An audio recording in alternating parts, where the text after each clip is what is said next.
अगली बड़ी खबर एमपी के मंडला से आ रही, जहां अंजनिया चौकी अंतर्गत अहमदपुर चौराहा पर एक्सीडेंटल जोन में आए दिन सड़क हादसों में लोगों की जान जा रही है। पिछले रविवार दिन भी यहां एक बड़ा हादसा हुआ है, जिसमें स्थानीय ग्रामीण सहित 3 लोगों की दर्दनाक मौत हुई है। इसके पीछे की वजह यहां मेड़ाताल घाट से अहमदपुर चौराहा तक हाईवे में तकनीकी समस्या अलावा ओवरब्रिज का निर्माण न होना बताया जा रहा है। इस संबंध में अंजनिया के युवा शक्ति संगठन द्वारा मंगलवार को कलेक्ट्रेट पहुंचकर अहमदपुर चौराहा में हो रही दुर्घटनाओं पर रोकथाम लगाने कलेक्ट्रेट से मुलाकात कर एक ज्ञापन सौंपा गया।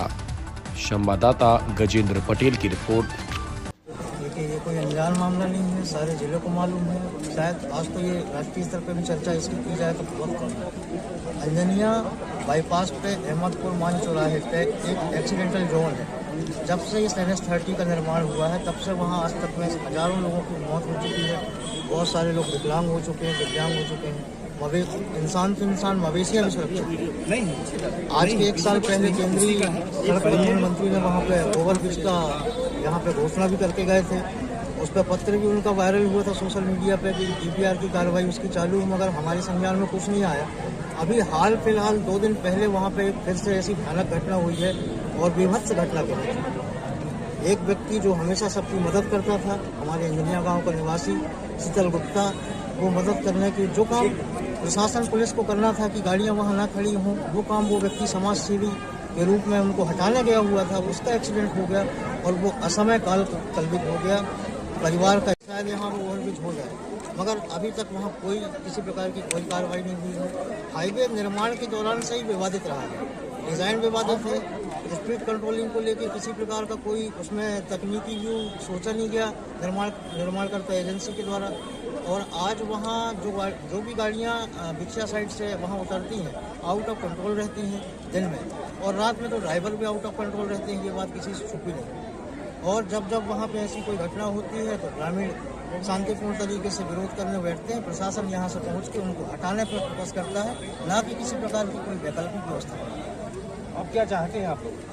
हमारी शासन, प्रशासन, सरकार, मुख्यमंत्री, प्रधानमंत्री जी, केंद्रीय मंत्री गडकरी जी से बस सब जो भी सुनने वाले हैं उनसे हम लोगों की यही मांग है कि वहाँ अभी तत्काल में कोई वैकल्पिक व्यवस्था ऐसी बनाई जाए कि बाईपास से जो पीछे से जो गाड़ियाँ आ रही हैं, ओवरलोडेड गाड़ियाँ आ रही हैं, उनकी रफ्तार कंट्रोल में हो, जिससे वो लगभग 40 गाँव के लोगों के आवागमन का एक केंद्र बिंदु हो चौराहा। आप भी वहाँ मीडिया के साथी भी वहाँ पे जा चुके हैं, किसी से कोई बात छुपी हुई नहीं है। आपका परिचय? मैं पुनीत पटेल, जिस शक्ति संगठन के बैनर तले सारे ग्रामवासी आसपास के गाँव के लोगों की है, जन सुनवाई में आवेदन भी दिया है।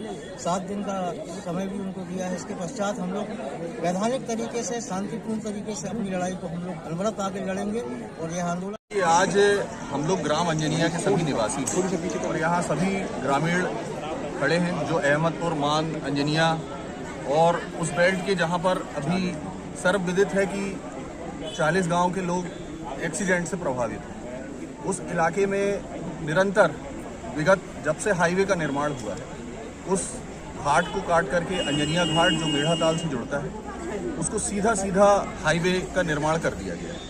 उस हाईवे के निर्माण में ये बात कहीं नहीं देखी गई कि इसमें कितनी तेज ढलान है और इस ढलान से लोगों को क्या नुकसान हो सकता है। अभी तक देखा जाए तो सैकड़ों उस रोड पे दुर्घटनाएं हो चुकी हैं और सैकड़ों मौतें हो चुकी हैं। गायों की मृत्यु हो चुकी है, व्यक्तियों की मृत्यु हो चुकी है, पूरे वाहन क्षतिग्रस्त हो चुके हैं। उसको एक्सीडेंटल जोन और एक ब्लैक स्पॉट कहा जाए तो ये कम नहीं है। लेकिन ये देखा जा रहा है कि पूरे लंबे समय से ग्रामीणों के आंदोलन के बाद भी, लोगों के जागरूक अभियान के बाद भी, मीडिया में निरंतर न्यूज आने के बाद भी प्रशासन इस पर नहीं चेत रहा है। प्रशासन हमेशा जब भी ग्रामीण धरने पे बैठते हैं या शांतिपूर्ण कोई आंदोलन करते हैं, उनको उठाने के लिए तो तत्पर होता है, लेकिन व्यवस्था करने में उसका कोई भी तत्परता नहीं। अभी आपकी क्या मांग है? अभी हमारी निश्चित रूप से ये मांग है कि अभी आपने देखा होगा कि 2 दिन पहले एक दुर्घटना हुई, इसमें भी एक हमारे ग्रामीण और 2 ट्रक के ड्राइवरों की मृत्यु हुई है, जिस पर प्रशासन ने आकर के तुरंत में तो जो कार्रवाइयाँ की, लेकिन आज भी दुर्घटना को, स्पीड को रोकने के लिए कोई भी उनने वैकल्पिक व्यवस्था नहीं बनाई है। आज हमारे ये मांग है कि स्पीड को कैसे कंट्रोल किया जा सकता है, इस पर प्रशासन ध्यान दे, बैरिकेटिंग करे, उसको ब्लैक स्पॉट घोषित करे और वहाँ पर ऐसी जागरूकता अभियान चलाए जिससे ये दुर्घटनाएं ना हो। और जो वैकल्पिक व्यवस्था है, जब तक कि हाईवे में दूसरी कोई व्यवस्था की पूर्ण निर्माण हो, फ्लाईओवर का निर्माण हो, इसकी व्यवस्थाएं जब तक नहीं होती तब तक ये दुर्घटना रोकी जाए। अन्यथा मध्य प्रदेश राष्ट्रीय राजमार्ग इसके लिए दोषी होगा, प्रशासन दोषी होगा, और उसके लिए जो भी वैधानिक कार्रवाई होगी उसके लिए हमारे ग्रामीण जन तैयार हैं। जो वैधानिक कार्रवाई निकट भविष्य में वो करने तत्पर है अगर प्रशासन इस पर कोई भी दुर्घटना रोकने के उपाय नहीं करता है। सर आप एक बात ये बताएं कि क्या दुर्घटनाएं जो हो रही हैं उसके पीछे कोई टेक्निकल गड़बड़ी है?